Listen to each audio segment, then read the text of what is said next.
Good morning, students. We are going to discuss about the topic Control Systems in Fermentation Part 2. In the Part 1, we had discussed about the control of pH and temperature in the case of fermentation. Today we will discuss about the rest of the control systems in the fermentation.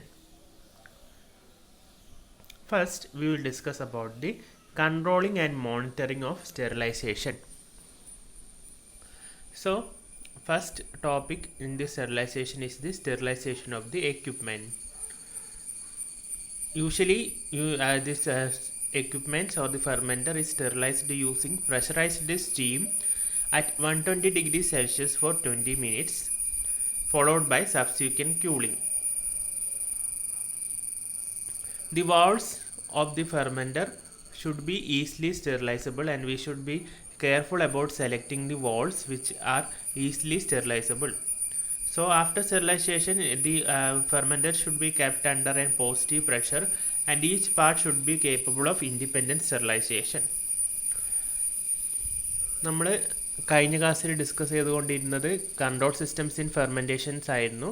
അതിന് നമ്മൾ ആദ്യമായിട്ട് പറഞ്ഞത് P എച്ചും ടെമ്പറേച്ചറുമാണ് കഴിഞ്ഞ പാർട്ടിൽ നമ്മൾ discuss ചെയ്തത്. ഈ പാർട്ടിൽ നമ്മൾ ബാക്കി കുറച്ച് ഭാഗങ്ങളും കൂടി ഡിസ്കസ് ചെയ്യും. അപ്പോൾ ആദ്യം വരുന്നതാണ് control and monitoring of sterilisation. അപ്പോൾ സ്റ്റെറിലൈസേഷൻ വളരെ ഇമ്പോർട്ടൻ്റ് ആണ്. നിങ്ങൾക്കറിയാം, പ്യുവർ കൾച്ചർ, അതായത് ഇൻഡസ്ട്രിയൽ പ്രൊഡക്ഷൻ ഉപയോഗിക്കുന്ന പ്യുവർ കൾച്ചറിൽ എന്തെങ്കിലും ഒരു കണ്ടാമിനേഷൻ വന്നു കഴിഞ്ഞാൽ അത് ആ പ്രൊഡക്ഷന് കാര്യമായിട്ട് എഫക്റ്റ് ചെയ്യും. അപ്പോൾ വേറെ പല പ്രോഡക്ട്സാണ് ഫോം ചെയ്യുക കണ്ടാമിനേഷനൊക്കെ ഉണ്ടായിക്കഴിഞ്ഞാൽ. അപ്പോൾ അത് ഹ്യൂജ് ലോസിലേക്ക് കാരണമാവും. അപ്പോൾ അതുകൊണ്ട് തന്നെ സ്റ്റെറിലൈസേഷൻ വളരെ ഇമ്പോർട്ടൻ്റ് ആണ്. അപ്പോൾ ഫസ്റ്റ് വരുന്നതാണ് sterilisation of equipment usually sterilise ചെയ്യുന്നത് പ്രഷറൈസ്ഡ് സ്റ്റീം ഉപയോഗിച്ചിട്ടാണ്. അതായത് ആവി ഉപയോഗിച്ചിട്ടാണ് നമ്മൾ സ്റ്റെറിലൈസ് ചെയ്യുന്നത്. നീരാവി ഉപയോഗിച്ചിട്ടാണ് നമ്മൾ സ്റ്റെറിലൈസ് ചെയ്യുന്നത്, ഫെർമെൻറ്റർ സ്റ്റെറിലൈസ് ചെയ്യുന്നത്. അതായത് നമ്മുടെ പ്രഷർ കുക്കർ പോലെ തന്നെ പ്രഷർ കുക്കർ സ്റ്റെറിലൈസ് ചെയ്യുന്ന, പ്രഷർ കുക്കറിൽ വെച്ചിട്ട് നമ്മൾ നമ്മുടെ മീഡിയൊക്കെ സ്റ്റെറിലൈസ് ചെയ്യുന്നില്ലേ, അതേപോലെ തന്നെയാണ് എക്യുപ്മെൻറ്റ് സ്റ്റെറിലൈസ് ചെയ്യേണ്ടത്. അതായത് പ്രഷറൈസ്ഡ് സ്റ്റീമാണ് നമ്മളിവിടെ ഉപയോഗിക്കുന്നത്. 120 ഡിഗ്രി സെൽഷ്യസ് ഫോർ 20 മിനിറ്റ്സ് ആണ് ടൈം. അപ്പോൾ നമ്മുടെ കുക്കറിൽ വെച്ചിട്ട് നമ്മൾ മീഡിയ സ്റ്റെറിലൈസ് ചെയ്യുന്നത് പോലെ തന്നെയാണ് നമ്മുടെ എക്യുപ്മെൻറ്റും അല്ലെങ്കിൽ ഫെർമെൻറ്ററും സ്റ്റെറിലൈസ് ചെയ്യുക. ഇവിടെ നമ്മൾ ചെയ്യുന്നത് എന്താണെന്ന് വെച്ചാൽ സ്റ്റീം പ്രഷറിൽ കൊടുക്കും 120 degree Celsius four 20 seconds. We should be careful about selecting the valves so that these valves are easily sterilizable. ഇപ്പോൾ ഫെർമെൻറ്ററിൻ്റെ സ്ട്രക്ചർ നമ്മൾ പഠിച്ചിട്ടുണ്ടാവും. അപ്പോൾ ഫെർമെൻറ്ററിൻ്റെ ഒരുപാട് വാൾസ് ഉണ്ട്. അപ്പോൾ ആ വാൾസ് ഒക്കെ ഈസിലി സ്റ്റെറിലൈസ് ചെയ്യുന്ന വാൾസുമാണ് നമ്മൾ സെലക്ട് ചെയ്യാൻ. Apart from that, each part should be capable of independent sterilisation. അതായത് ഫെർമെൻറ്ററിൻ്റെ ഓരോരോ ഭാഗങ്ങളും നമുക്ക് പ്രത്യേകം സ്റ്റെറിലൈസ് ചെയ്യാൻ പറ്റുന്നതായിരിക്കണം. Next is the sterilization of production media. The sterilization of production media depends upon its composition. So what is the factor that affects the sterilization of the production media? The sterilization of production media is done based on the composition. If the media contains lot of sugar, it cannot be sterilized by prolonged heating because the sugar will undergo caramelization, and media with phosphate also cannot be sterilized by prolonged heating. Usually the methods used for sterilization of production medium are boiling, pressurized steam, etc. And the medium is sterilized by either batch or continuous sterilization. So the next type of sterilization is the sterilization of production media. The method of sterilization used for sterilization of media depends upon the composition of the media. So the factor which determines the type of method used for the sterilization of media depends upon the composition of the media. So the media, if it contains lots of sugar, it should not be sterilized for a long time because the sugars will undergo caramelization. Also the media containing lots of phosphates should also be sterilized, should not be sterilized for a longer time because it can also lead to its destruction. The medium is usually sterilized by using 3 methods, that is boiling, pressurized steam, etc. And it can be operated in either batch or continuous mode. അപ്പോൾ മീഡിയത്തിൻ്റെ sterilisation ഉപയോഗിക്കുന്ന മെത്തേഡിനെ depend ചെയ്യുന്നത് എന്തിൻ്റെ ബേസിസിലാണ്? അപ്പോൾ ഏത് method ഉപയോഗിച്ചിട്ടാണ് നമ്മൾ sterilise ചെയ്യേണ്ടത്, media sterilise ചെയ്യേണ്ടത് എന്നതിനെ ഡിറ്റർമൈൻ ചെയ്യുന്നത് ആ മീഡിയൻ്റെ കോമ്പോസിഷനാണ്. അപ്പോൾ മീഡിയൻ്റെ കോമ്പോസിഷൻ അനുസരിച്ചിട്ടാണ് നമ്മൾ സ്റ്റെറിലൈസ് ചെയ്യേണ്ട മെത്തേഡ് സെലക്ട് ചെയ്യേണ്ടത്. അപ്പോൾ കുറേ ഷുഗേഴ്സ് ഉള്ള മീഡിയ ആണെങ്കിൽ ഈ ഷുഗേഴ്സൊക്കെ എന്താവും, കുറേ നേരം ഹീറ്റ് ചെയ്ത് കഴിഞ്ഞാൽ കാരമലൈസ് ചെയ്യും. പിന്നെ ഫോസ്ഫേറ്റ് ഉള്ള മീഡിയം കുറേ നേരം നമ്മൾ ഹീറ്റ് ചെയ്യാൻ പാടില്ല. അപ്പോൾ യൂഷ്വലി സ്റ്റെറിലൈസേഷൻ ഉപയോഗിക്കുന്നത് 3 മെത്തേഡ്സ് ആണ്. ഏതൊക്കെയാണത്? ഒന്ന് ബോയിലിംഗ്. മീഡിയ സ്റ്റെറിലൈസേഷൻ ഉപയോഗിക്കുന്ന 3 മെത്തേഡ്സ് ആണ്. ഒന്ന് ബോയിലിംഗ്, രണ്ടാമത്തത് സ്റ്റീം അണ്ടർ പ്രഷർ, മൂന്നാമത്തത് സ്റ്റീം. അപ്പോൾ ഈ സ്റ്റെറിലൈസേഷൻ മെത്തേഡ്സ് ഒന്നെങ്കിൽ ബാച്ച് മോഡിലായിരിക്കും അല്ലെങ്കിൽ കണ്ടിന്യൂസ് മോഡിലായിരിക്കും വർക്ക് ചെയ്യുക. In the case of batch method, it is a simplest method of sterilisation in which it consist of a cooker or jacket for heating or cooling, and the temperature is 120 degrees Celsius for 20 minutes. It has some advantages like it saves production time. The disadvantage of the batch sterilization is that it consumes increased space, it is high cost and increased steam. There is an increased steam usage. So the first type of sterilization of media is the batch sterilization. The second type of sterilization of media is the continuous sterilization. So the methods used for the sterilization of the media can be classified into 2 types, that is batch sterilization and continuous sterilization. അപ്പം media sterilise ചെയ്യാൻ ഉപയോഗിക്കുന്ന മെത്തേഡ്സിനെ നമുക്ക് 2 ടൈപ്പായിട്ട് classify ചെയ്യാൻ പറ്റും. Batch sterilisation എന്നും continuous sterilisation എന്നും ക്ലാസിഫൈ ചെയ്യാൻ പറ്റും. The batch sterilisation is the simplest method in which we use a cooker or a heating or cooling jacket and the temperature is 120 degrees Celsius for 20 minutes. The advantage is that it saves production time because it is done very fast, but it has some disadvantages like increased space, high cost and increased steam usage. അപ്പോൾ ആദ്യത്തെ method, അതായത് sterilisation മീഡിയൻ്റെ sterilisation ഉപയോഗിക്കുന്ന ആദ്യത്തെ മെത്തേഡാണ് batch method. Batch method ഒരു simple മെത്തേഡാണ്. ഇവിടെ നമ്മൾ യൂസ് ചെയ്യുന്നത് കുക്കറൊക്കെയാണ്. ഇപ്പം നമ്മൾ നമ്മുടെ ലാബിലൊക്കെ മീഡിയ നമ്മൾ കുക്കറിൽ വെച്ചിട്ടൊക്കെ സ്റ്റെറിലൈസ് ചെയ്യും. അപ്പോൾ അതൊരു ടൈപ്പ് ഓഫ്, അല്ലെങ്കിൽ നമ്മൾ ഉണ്ടാക്കിയ മീഡിയ ഒക്കെ നമ്മൾ എന്ത് ചെയ്യും, കുക്കറിൽ വെച്ച് സ്റ്റെറിലൈസ് ചെയ്യും. അപ്പോൾ അത് ഒരു ടൈപ്പ് ഓഫ് ബാച്ച് സ്റ്റെറിലൈസേഷൻ ആണ്. അപ്പോൾ ഇവിടെ ഉപയോഗിക്കുന്ന ടെമ്പറേച്ചർ 120 ഡിഗ്രി സെൽഷ്യസ് ആണ്, ടൈം 20 മിനിറ്റ്സ് ആണ്. ഇപ്പം നമ്മുടെ ലാബിൽ നമ്മൾ ഉണ്ടാക്കിയ മീഡിയ ഒക്കെ കുക്കറിൽ വെച്ച് സ്റ്റെറിലൈസ് ചെയ്യുന്നതാണ് ബാച്ച് സ്റ്റെറിലൈസേഷൻ എന്ന് പറയുന്നത്. അപ്പം ഇതിൻ്റെ അഡ്വാൻറ്റേജ് എന്താണെന്ന് വെച്ചാൽ ഇത് പെട്ടെന്ന് സ്റ്റെറിലൈസ് ചെയ്ത് കഴിയും. പക്ഷേ ഇതിന് ചില ഡിസഡ്വാൻറ്റേജസ് ഉണ്ട്. ഒന്നാമത്തേത് ഇത് കുറേ സ്പേസുമാണ് ഇതിന്, പിന്നെ ഹൈ കോസ്റ്റ് ആണ്, പിന്നെ ഇൻക്രീസ്ഡ് സ്റ്റീം യൂസേജ് ആണ്. Next is the continuous sterilisation. It is more flexible and it passes media through an heat exchanger and holding coil or a cooler. The temperature of the medium is raised in an heat exchanger. The advantage is that it is less production time and space, and it requires less space, and it has an improved quality of the medium. It requires less steam, and it has a lower sterilization temperature with shorter holding period. അപ്പോൾ രണ്ടാമത്തെ media sterilisation ഉപയോഗിക്കുന്ന രണ്ടാമത്തെ മെത്തേഡാണ് continuous sterilisation method. അപ്പോൾ ആദ്യത്തെ media sterilisation ഉപയോഗിക്കുന്ന ആദ്യത്തെ മെത്തേഡായിരുന്നു batch method, രണ്ടാമത്തേതാണ് continuous method. അപ്പോൾ ഇത് മോർ ഫ്ലെക്സിബിളാണ്. ഇതിൽ എന്താ ചെയ്യുന്നതെന്ന് വെച്ചാൽ മീഡിയ സ്റ്റെറിലൈസ് ചെയ്യുന്നത് ഒരു ഹീറ്റ് എക്സ്ചേഞ്ചറിലോ അല്ലെങ്കിൽ ഒരു ഹോൾഡിംഗ് കോയിലോ ഒക്കെ വെച്ചിട്ടായിരിക്കും. അപ്പോൾ ഹീറ്റ് എക്സ്ചേഞ്ചർ വെച്ചിട്ടാണ് ഇവിടെ മീഡിയ സ്റ്റെറിലൈസ് ചെയ്യുന്നത്.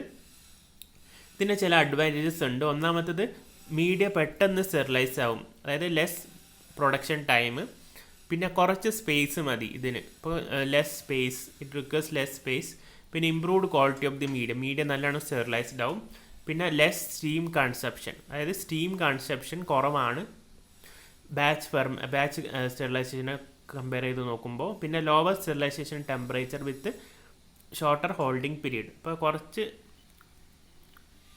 ടെമ്പറേച്ചർ കൊടുത്തു കഴിഞ്ഞിട്ട് തന്നെ നമുക്കിത് സ്റ്റെറിലൈസ് ചെയ്യാൻ പറ്റും.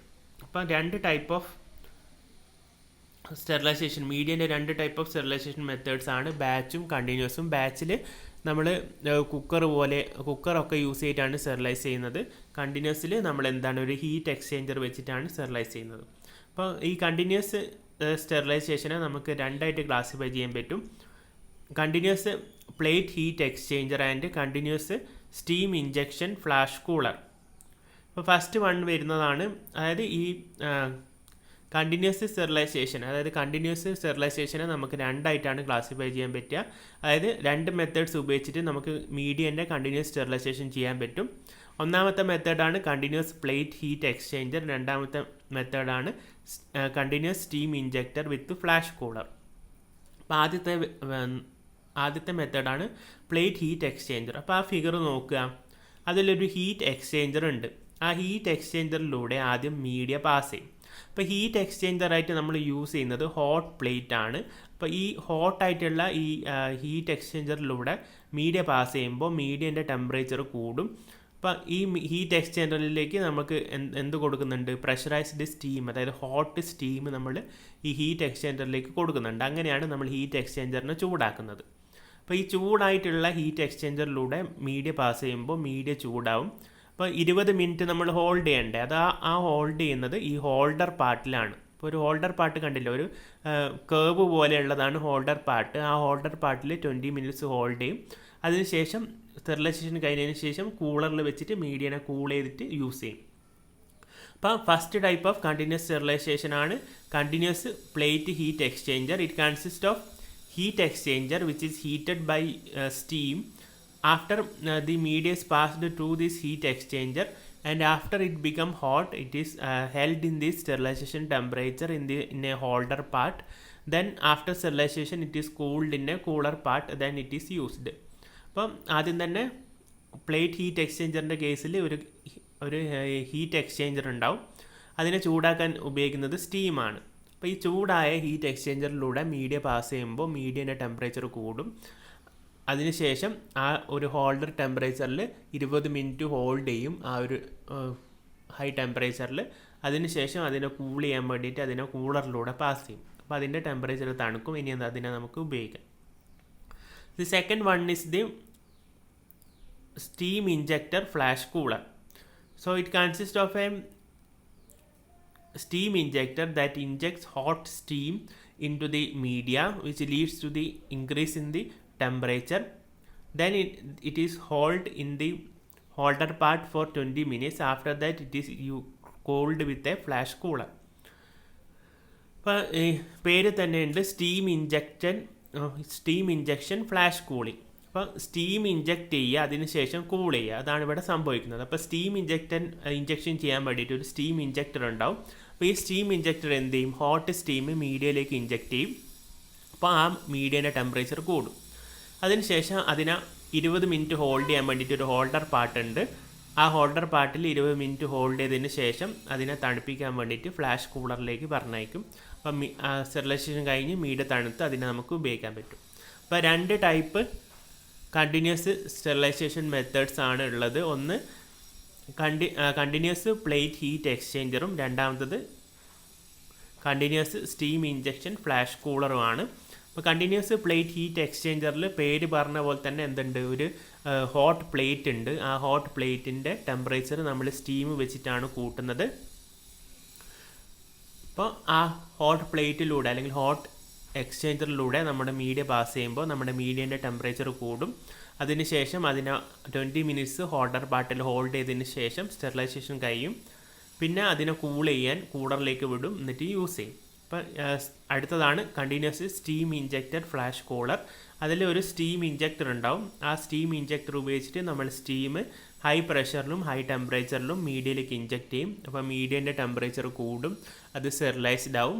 അതിനെ ഹോൾഡ് ചെയ്യാൻ വേണ്ടിയിട്ട്, അതായത് 20 മിനിറ്റ് ഹോൾഡ് ചെയ്യാൻ വേണ്ടിയിട്ട് ഒരു ഹോൾഡർ പാർട്ട് ഉണ്ടാവും. അതിനുശേഷം അതിനെ ഫ്ലാഷ് കൂളറിലിട്ട് തണുപ്പിച്ചതിന് ശേഷം യൂസ് ചെയ്യും. Next is the sterilisation of air. The air is usually sterilised by filtration. We can also use the methods like heat sterilization, electrostatic precipitation, UV light, chemical agents, etc. അപ്പോൾ എയറും, അതായത് ഫെർമെൻറ്ററിലേക്ക് നമ്മൾ കൊടുക്കുന്ന എയറും sterile ആയിരിക്കണം, ഇല്ലെങ്കിൽ മീഡിയയിൽ contamination ഉണ്ടാവും. അപ്പോൾ അതിന് വേണ്ടിയിട്ട് നമ്മൾ യൂസ് ചെയ്യുന്നത് ഫിൽട്രേഷൻ ആണ് യൂഷ്വലി യൂസ് ചെയ്യുക. അല്ലെങ്കിൽ നമുക്ക് എന്തെല്ലാം മെത്തേഡ്സ് യൂസ് ചെയ്യാൻ പറ്റും? പ്രസിപ്പിറ്റേഷൻ, അതായത് ഇലക്ട്രോസ്റ്റാറ്റിക് പ്രസിപ്പിറ്റേഷനോ അല്ലെങ്കിൽ ഹീറ്റ് മെത്തേഡ്സ് വഴിയോ അല്ലെങ്കിൽ യു വി ലൈറ്റോ കെമിക്കൽ ഏജൻസോ ഒക്കെ വെച്ചിട്ട് നമുക്ക് എയറിനെ സ്റ്റെറിലൈസ് ചെയ്യാൻ പറ്റും. അപ്പോൾ ഇതാണ് സ്റ്റെറിലൈസേഷൻ ഓഫ് കൺട്രോളിങ്, ഇതാണ് sterilisation of media, equipment, air etcetera. അപ്പോൾ ഇതാണ്. അപ്പോൾ എക്സാമിന് കൺട്രോളിങ് ആൻഡ് മോണിറ്ററിങ് ഓഫ് സ്റ്റെറിലൈസേഷൻ എന്ന് ചോദിച്ചു കഴിഞ്ഞാൽ എക്യുപ്മെൻറ്റിൻ്റെ സ്റ്റെറിലൈസേഷൻ എഴുതണം, മീഡിയൻ്റെ സ്റ്റെറിലൈസേഷൻ എഴുതണം, പിന്നെ എന്തിൻ്റെ സ്റ്റെറിലൈസേഷൻ എഴുതണം? എയറിൻ്റെ സ്റ്റെറിലൈസേഷൻ എഴുതണം. അപ്പോൾ എക്യുപ്മെൻറ്റിൻ്റെ സ്റ്റെറിലൈസേഷന് വേണ്ടിയിട്ട് നമ്മൾ യൂസ് ചെയ്യുന്നത് പ്രഷറൈസ്ഡ് സ്റ്റീമാണ്, അതായത് ഹൈ പ്രഷറിലുള്ള ഹോട്ട് സ്റ്റീമാണ് നമ്മൾ യൂസ് ചെയ്യുക. Temperature 120 degree Celsius four 20 minutes ആണ്. പിന്നെ മീഡിയൻ്റെ സ്റ്റെറിലൈസേഷൻ നമ്മൾ യൂസ് ചെയ്യുന്നത് മീഡിയൻ്റെ കോമ്പോസിഷൻ അനുസരിച്ചിട്ടാണ് നമ്മൾ സ്റ്റെറിലൈസേഷൻ മെത്തേഡ് സെലക്ട് ചെയ്യുന്നത്. ഇപ്പോൾ ഹൈ ഷുഗറും ഹൈ ഫോസ്ഫേറ്റ് ഉള്ള മീഡിയൊന്നും അധികം ചൂടാക്കാൻ പാടില്ല. അപ്പോൾ 2 മെത്തേഡ്സ് ഉണ്ട് പിന്നെ മീഡിയ സ്റ്റെറിലൈസേഷന് വേണ്ടിയിട്ട്. ഒന്ന് ബാച്ച് സ്റ്റെറിലൈസേഷനും രണ്ടാമത്തത് കണ്ടിന്യൂസ് സ്റ്റെറിലൈസേഷനും. ബാച്ച് സ്റ്റെറിലൈസേഷൻ്റെ എക്സാമ്പിളാണ് മീഡിയനെ കുക്കറിലിട്ടിട്ട് സ്റ്റെറിലൈസ് ചെയ്യുക. കണ്ടിന്യൂസ് സ്റ്റെറിലൈസേഷൻ ആണെങ്കിൽ അതിന് ഹീറ്റ് എക്സ്ചേഞ്ചേഴ്സ് ഒക്കെ ഉണ്ടാവും, അതിലിട്ടിട്ടാണ് സ്റ്റെറിലൈസ് ചെയ്യുക. അപ്പോൾ കണ്ടിന്യൂസ് 2 മെത്തേഡ്സ് ആണ് യൂസ് ചെയ്യുന്നത്. ഒന്ന് കണ്ടിന്യൂസ് പ്ലേറ്റ് ഹീറ്റ് എക്സ്ചേഞ്ചറും രണ്ടാമത്തത് continuous steam injector flash cooler. അപ്പോൾ കണ്ടിന്യൂസ് പ്ലേറ്റ് ഹീറ്റ് എക്സ്ചേഞ്ചറിൽ നമ്മളൊരു ഹോട്ട് പ്ലേറ്റ് ആണ് യൂസ് ചെയ്യുക.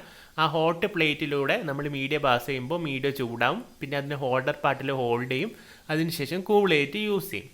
പക്ഷേ കണ്ടിന്യൂസ് സ്റ്റീം ഇഞ്ചക്ടർ ഫ്ലാഷ് കൂളറിൽ അത് നമ്മളൊരു ഹോട്ട് സ്റ്റീം ഇഞ്ചക്ട് ചെയ്യുകയാണ് ചെയ്യുക മീഡിയയിലേക്ക് ഡയറക്റ്റ്ലി. എന്നിട്ട് അതിനെ ചൂടാക്കും, അതിനെ സ്റ്റെറിലൈസ് ചെയ്യും, അതിനെ ഹോൾഡർ പാർട്ടിൽ ഹോൾഡ് ചെയ്തതിന് ശേഷം ഫ്ലാഷ് കൂളർ വെച്ചിട്ട് തണുപ്പിച്ചിട്ട് യൂസ് ചെയ്യും. എയറിനെ സ്റ്റെറിലൈസ് ചെയ്യാൻ വേണ്ടിയിട്ട് നമ്മൾ ഫിൽട്രേഷനാണ് യൂസ് ചെയ്യുന്നത്, അല്ലെങ്കിൽ ഇലക്ട്രോസ്റ്റാറ്റിക് പ്രസിപ്പിറ്റേഷൻ ഏതെങ്കിലും മെത്തേഡ്സ് യൂസ് ചെയ്യാം. അപ്പോൾ അടുത്ത ക്ലാസ്സിൽ നമുക്ക് ബാക്കി പാർട്ട് ഡിസ്കസ് ചെയ്യാം. Thank you.